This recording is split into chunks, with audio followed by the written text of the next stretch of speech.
¿Cómo están? Muchísimas gracias por acompañar a Lecturas para Habitar Otros Mundos. Hoy vamos a conocer un mundo particular, el de Luis Chávez, en este pequeño libro que se llama Salvapantallas y que reúne una serie de relatos. Vamos a conocer una de esas historias. Bárbara y Belkis. 10 o 12 años después vi la misma luz amarillenta, amarillo, malaria. Fui con César M. a casa de un amigo suyo.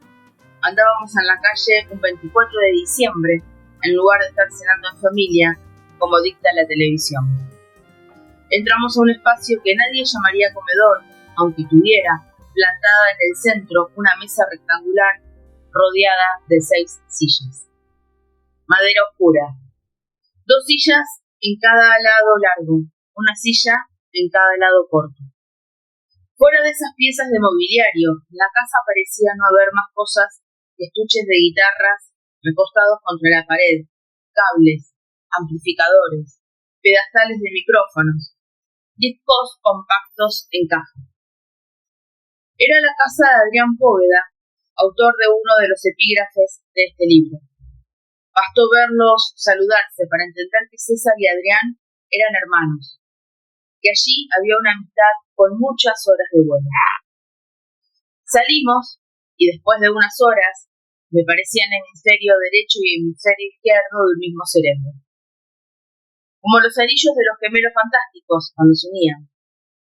Pero me estoy yendo a otro lugar. Lo que quería decir es que cuando vi la luz amarillenta del comedor malogrado de la casa de Póveda, me transporté al único sitio donde me había sumergido en un amarillo idéntico. La Habana, una habitación de domicilio familiar alquilada como cuarto de motel por 1 hora. Con la familia, en casa. Le dejé a mis tatas un sobre cerrado. Adentro una carta escrita a mano. La caligrafía en imprenta ladeada hacia la izquierda como si cada letra perdiera el equilibrio. Más que carta era una notificación. Abandonaba mi trabajo y mi profesión. 2 años antes me había graduado como licenciado en Economía Agrícola para dedicarme a la literatura. Cada vez que recuerdo ese momento, mi yo del presente quiere viajar en el túnel del tiempo al año infausto de 1995 para cachetear, patear y trapear al piso con aquel impedido mental. Estarían mis padres encontrando la carta en la mesa del comedor cuando yo hacía check-in en el Santa María, rumbo a Cuba.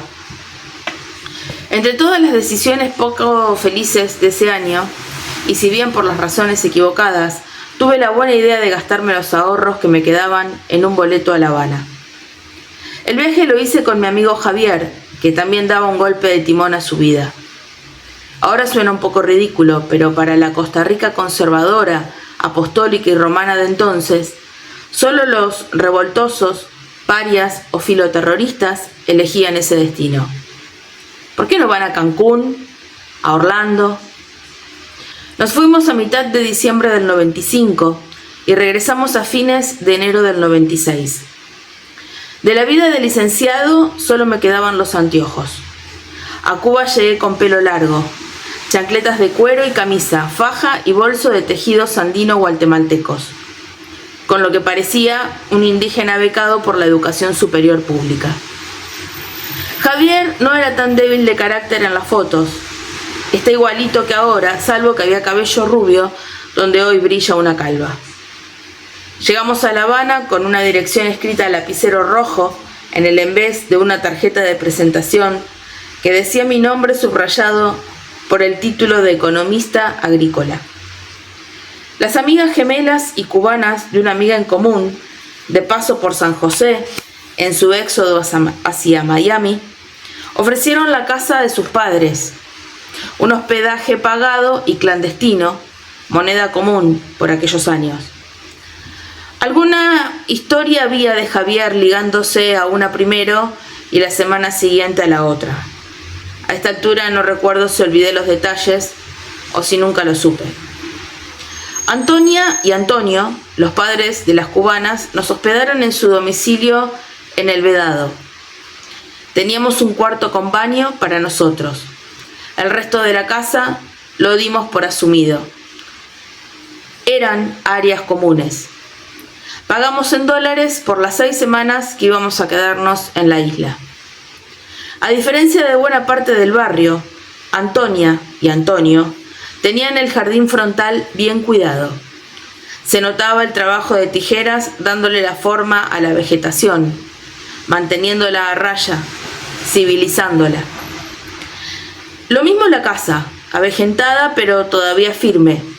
No se veía resignada y entregada al deterioro como las de sus vecinos. Antonio era doctor, Antonia filóloga. La decoración del interior de la casa era austera, menos marxista-leninista que calvinista. Pocos muebles, paredes limpias, alguna foto por aquí y por allá. Coincidíamos poco, una cuestión de horarios. Ellos salían a trabajar temprano y cuando regresaban, Javier y yo andábamos en la calle.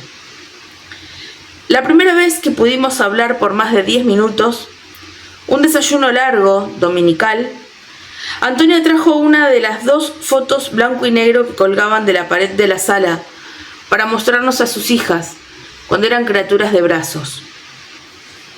Preguntó por ellas, por su suerte en San José.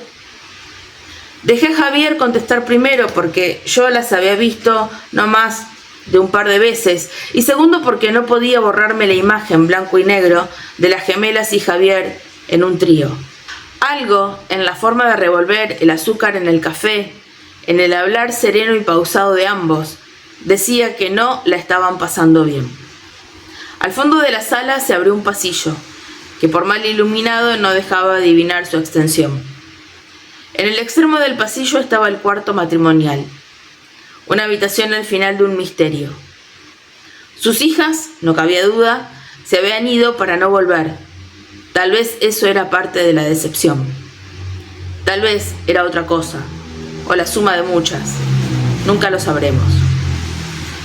Nosotros, en cambio, estábamos en la isla mítica como primer paso en la nueva dirección de nuestras vidas.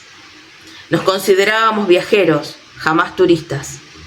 Almorzábamos en paladares, conversábamos con los que nos parecían la gente de verdad, comprábamos libros en las ventas callejeras, tomábamos fotos de los atardeceres que bañaban los monumentos a la Revolución. Cuando caía la noche bebíamos cerveza a lo largo del malecón. Eso hacíamos cuando conocimos a Bárbara y a Belkis. Javier se había levantado por birra, yo lo esperaba en la mesita de plástico con sillas plegables. Regresó con 2 botellas y así dijo 2 amigas. Ellas pusieron sus tragos de ron sobre la mesa, alineados con nuestras cervezas. Primero pensé que era obra de Javier, entrador consumado, pero con el avance de la rotación y traslación del planeta, quedaba claro que el levante fue de ellas. A la tercera ronda de birra y ron, era indiscutible que íbamos a coger. Cada tanto hacía contacto visual con Javier, guiñábamos sin hacerlo. Todavía no estaba claro quién iba con quién. Bárbara prefería reírse que hablar. Pelo largo y rubio, más alta que yo. Belkis era negra, usaba dreads con abalorios de colores, era veloz para el humor y de gatillo fácil para el sarcasmo. Yo no tenía preferencia, me gustaban las 2. El tema se resolvió cuando paramos un taxi. El azar nos puso a Bárbara y a mí adelante, justo al taxista. Belkis y Javier no habían terminado de cerrar la puerta de atrás cuando se apretaban como si se debieran algo. El taxista sabía dónde ir. Nadie le dio instrucciones. En pocos minutos nos dejaba frente a un edificio de apartamentos. Un multifamiliar. Bajamos todos de la mano. Las parejas hechas. Novios. Subimos por unas escaleras laterales. Atravesamos un balcón largo hasta que Bárbara dijo aquí. Tocó la puerta y abrió una señora en bata. Hablaron rápido.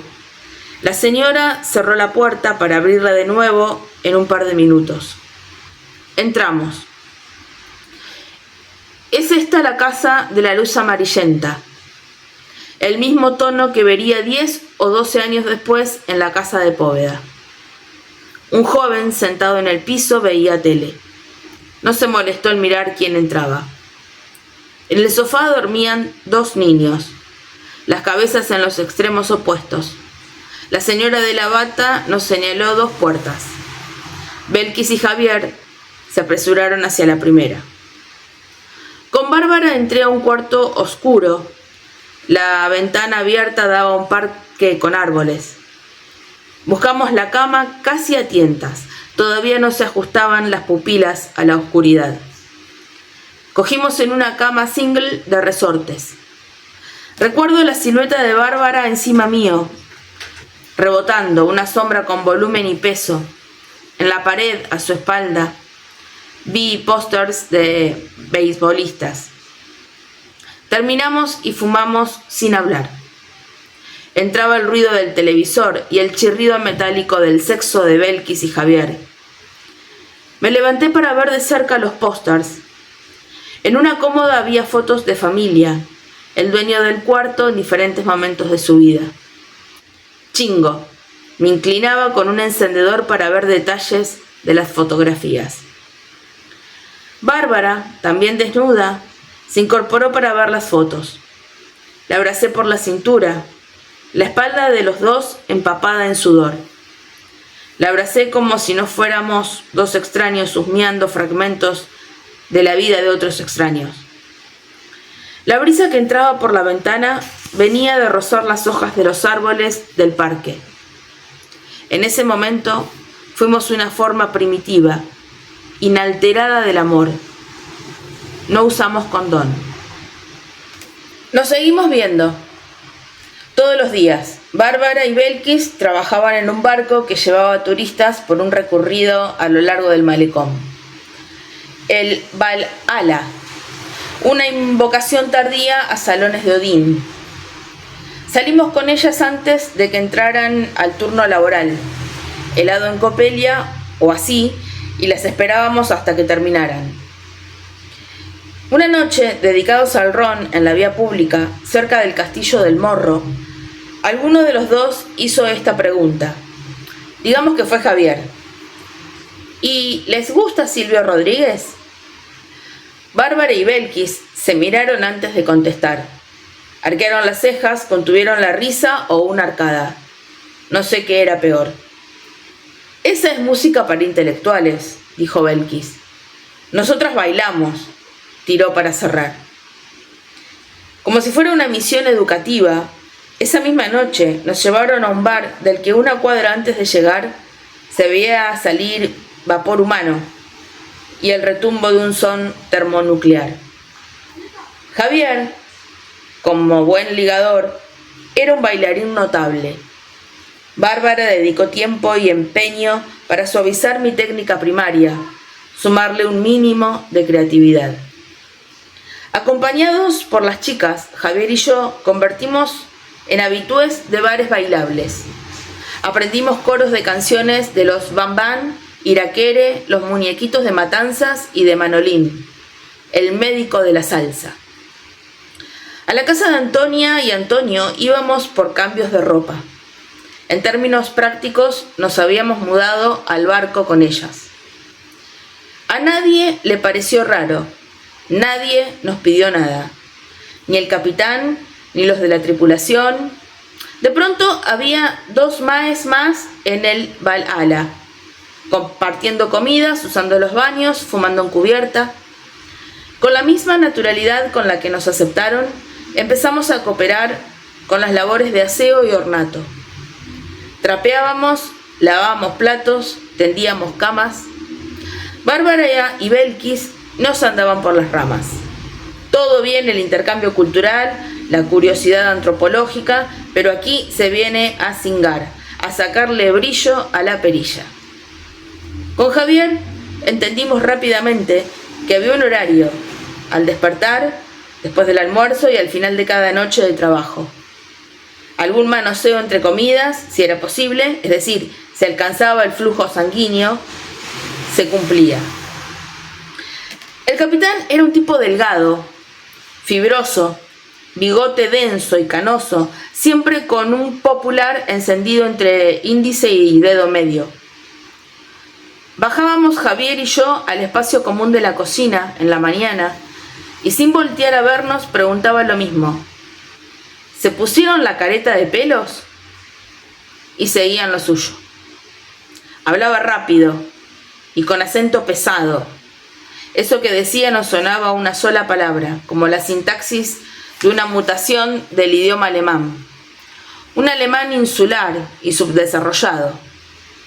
Tardamos varios días en primero descifrar cada unidad de aquella interrogante y luego, cuando pudimos separarlas, en entender a qué se refería. No éramos tan jóvenes, menos yo que Javier, pero en La Habana todo el mundo nos llevaba ventaja. Y sí, capitán, nos habíamos puesto la careta de pelos. Bárbara y Belkis pedían alto mantenimiento. O nos vieron tan poco imaginativos que emplearon a fondo para capacitarnos. Se armó la recholata, papi, anunciaba Bárbara, y lo que seguía era tremenda gimnasia. La carretilla, el pájaro ruso, el alemán o el misionero, el 69, vertical y horizontal, el collar de perlas, la cubana, le decía ella. La cantimplora arriba, bases llenas, muchas de esas técnicas complementadas con el bien ponderado cable a tierra. El repertorio era enciclopédico. Bárbara quería convertir a su amateur en PhD. Ir por ropa limpia a nuestra habitación en el vedado se fue convirtiendo en un escape. Largos silencios lacanianos mientras atravesábamos cuadra tras cuadra hasta llegar a destino. Llegados ahí, había intercambio de información. Mae, ¿ustedes usan condón? No, pero me lavo bien antes y después. Nunca está de más, pero creo que el jabón no es espermaticida ni nada. Y nos daba risa, una parte nerviosa, otra de genuina felicidad. ¿Qué mierda pensábamos de la vida antes de conocer a Bárbara y Belkis? ¿Por qué regresar a Costa Rica? ¿Qué nos esperaba ahí? Y seguía de inmediato el listado de virtudes de Bárbara, Belkis, de La Habana. Luego deambulábamos por casa de Antonia y Antonio. La quietud de aquel lugar era ominosa, pero aún así estaban los dos. Esta tarde Javier cayó dormido sobre su cama, boca abajo, las tenis puestas. Antonia y Antonio en sus trabajos, amortiguados por la vegetación colonizada del jardín. Se oye el rumor de vecinos que conversan de acera a acera, prácticamente a los gritos. Pompeado por la endorfina discreta de ducha más ropa limpia, camino por la sala, el pelo mojado, las manos en las bolsas de atrás del jean. En la pared está el rectángulo más claro de las fotos de las gemelas que Antonia llevó a la mesa aquella mañana y nunca devolvió a su lugar. Hay otras, sostenidas por clavos de acero mal martillados en el concreto.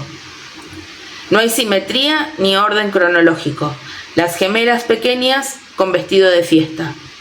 Antonia, el mar atrás, posando con la abuela de las gemelas.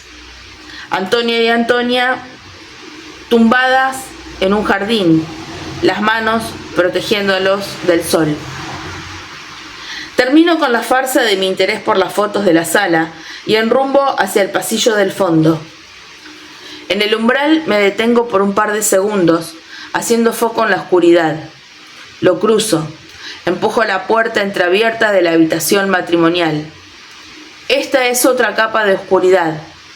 Toca agudizar el foco. Entro por fin al lugar de la casa que claramente no era parte de las áreas comunes. Para iluminar un poco, abro, o más exactamente, parto la cortina en dos. Apenas la grieta que me permite aquella tela gruesa que parece un tejido de roble. La lámina de luz revela una habitación cuadrada. Contra la pared, una cama alta, también cuadrada. un sillón con ropa cuidadosamente doblada encima, el tocador y las mesas de noche en perfecta simetría a cada lado de la cama, de madera oscura. Sobre el tocador, frascos de perfume vacíos, excepto uno. En una esquina, una torre de periódicos viejos, al lado de una torre de cajas de cartón. No es moho u otro color reconocible. El cuarto tiene un olor más bien psicológico. La cama, tendida impecablemente, tiene las almohadas bien separadas y una línea no visible que cruza a la mitad. Invisible como un hachazo invisible. Un muro o una tregua. Tampoco lo sabremos nunca. Me senté en el borde de la cama, creo que era al lado de Antonia. Sobre la mesa de noche había cajas de medicinas y un vaso de agua por la mitad. Burbujas de aire minúsculas adheridas a la superficie interior. Mis pies colgaban del lado de la cama. Hacía puntas para tocar el suelo. Allí vi una caja como de zapatos que levanté y abrí para encontrar más fotografías. Blanco y negro, a color, las gemelas, la familia, amigos y allegados, exteriores, interiores, parados, sentados, el movimiento, posando, comiendo, fumando, riendo. Aparte de dormir, llorar, cagar o morir, todas las posibilidades básicas del ser humano cubiertas en aquella transferencia química sobre el papel. Guardé las fotos y me quedé sentado unos minutos más, los pies colgando como hipnotizado por una mancha de humedad en la cortina, una mancha con forma de conejo, sin orejas. En esos segundos, sin sospecharlo, almacenaba en el cerebro todo esto que ahora cuento. Me levanté de la cama, mejor dicho, bajé. Con mucho cuidado, alicé la colcha y cerré las cortinas. Podría decir que la luz hizo un sonido al desaparecer, o la oscuridad con su regreso. Salí del cuarto y crucé el pasillo, devolviéndome sobre mis pasos. Una vez en la sala, otra vez una habitante de los espacios comunes, traté de evaluar lo que había hecho, poner las cosas en la balanza de la ética. Me sentí mejor.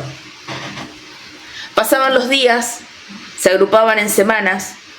A Javier y Belkis los veíamos solo en el barco, ya cada pareja tenía sus propios tiempos. Para la tercera semana culiábamos menos, hablábamos más. No, podíamos estar juntos sin hablar, esa etapa de las parejas en las que el silencio es otra forma de estar. Así rompió Bárbara una de aquellos silencios. Quiero que conozcas a mamá. 2 días después, de mañana, nos montábamos en el bus que nos llevaba a la mar. Cruzamos el túnel que divide La Habana Vieja de La Habana del Este y llegamos al pueblo costero que en los años 50 fue pensado como promesa millonaria para el turismo vacacional y que en los años 70 se convirtió en distrito habitacional levantado por las microbrigadas, obreros que construían los complejos donde luego iban a vivir. Bajamos a mediodía del bus donde compartimos espacio con otros 40 pasajeros. Afuera hacía más calor. Caminamos unas cuadras entre multifamiliares. Recuerdo avanzar y no entender por qué lo hacíamos del lado de la sombra. Llegamos a una esquina. Al frente unos lotes baldíos y más allá un edificio más pequeño, la mitad en obra gris. En la entrada, debajo de unos árboles con hojas inmóviles, una mujer espantaba bichos imaginarios sobre la cabeza de un bebé. Subimos 3 pisos por gradas y entramos a un apartamento pequeño, pulcro. Una mesa de comedor con sillas de diferentes juegos. Un trichante con lo que parecía vajilla para eventos especiales. 2 perros enanos y ruidosos. Una vecina y su hija que no se fueron cuando entramos, inmunes a las indirectas de Bárbara. Y, sentada en una mecedora, abanicándose con una revista, doblaba en 2, la madre de Bárbara en aquel momento y para efectos oficiales, mi suegra. Odalis, la importante, la imponente. La señora me miró por encima de unos anteojos que no tenía. El pelo recogido atrás en un moño gris y brilloso, no brillante, brilloso. Delgada, larga y fibrosa, Bárbara era astilla de aquel palo. Lo que confundí con indiferencia y pésimos modales al inicio, lo fui comprendiendo mejor conforme bajaba la temperatura. Poco habló Odalis, siempre desde el entrecejo. Bárbara se rascaba el cuello, levantaba migas imaginarias de su falda y cambiaba de tema cada vez que Odalis decía cosas tipo «¿De Costa Rica? Ah, Bárbara, ¿cómo se llamaba aquel de Panamá? O Bárbara, ¿cuándo es que te llevan a México?» Estaba oscuro cuando refrescó. Odalis se encerró en su cuarto, el único ambiente que tenía puerta. Por las ventanas abiertas de par en par entraba una brisa milagrosa. Dormimos en el sofá, después de manosearnos en silencio vigilados con un interés casi inhumano por los perros pigmeos. Volvimos a La Habana y sin que se hablara nunca de la fecha de regreso a Costa Rica, ni nosotros, ni Javier y Belkis, fue como que alguien le bajó el gas a la relación de cada pareja. Reíamos menos y bajábamos más la cabeza al hablar, como si nos agacháramos para cruzar por el arco de los desenlaces.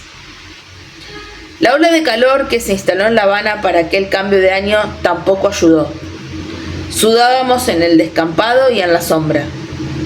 Las mujeres iban y venían con bigotes de sudor, gotas diminutas e inmóviles entre la nariz y el labio superior.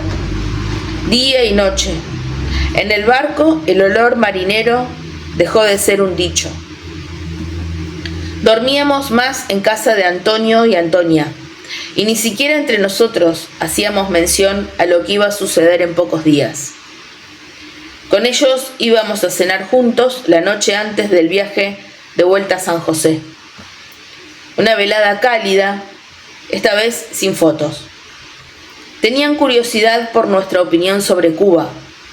Ahora que teníamos más kilometraje en la isla, preguntaron también por las novias. Nos encargaron entregar unas cartas a las gemelas. Buena parte de la cena pensé en la habitación matrimonial, en la rodaja de luz que partía el cuarto en dos, en la cama alta dividida por un meridiano, en cómo una vida, cualquier vida, cabe en una caja de zapatos. La última noche en Balala hubo poco movimiento. El turismo doblegado también por la hora de calor. Nos quedamos los cuatro en cubierta, en la proa, haciendo circular un ron que consumíamos a pico de botella. Anclado cerca del muelle, el barco quieto. Esa noche, el Caribe era una inmensa capa de asfalto mojado, donde se encendían y apagaban las mismas luces que los habitantes de la costa encendían y apagaban.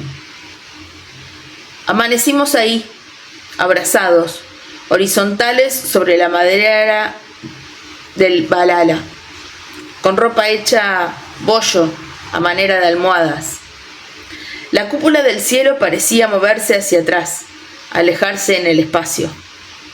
Había dos capas de nubes, una inmóvil, atrás, al fondo, la otra se deslizaba en cámara lenta, como los créditos de una película que terminaba.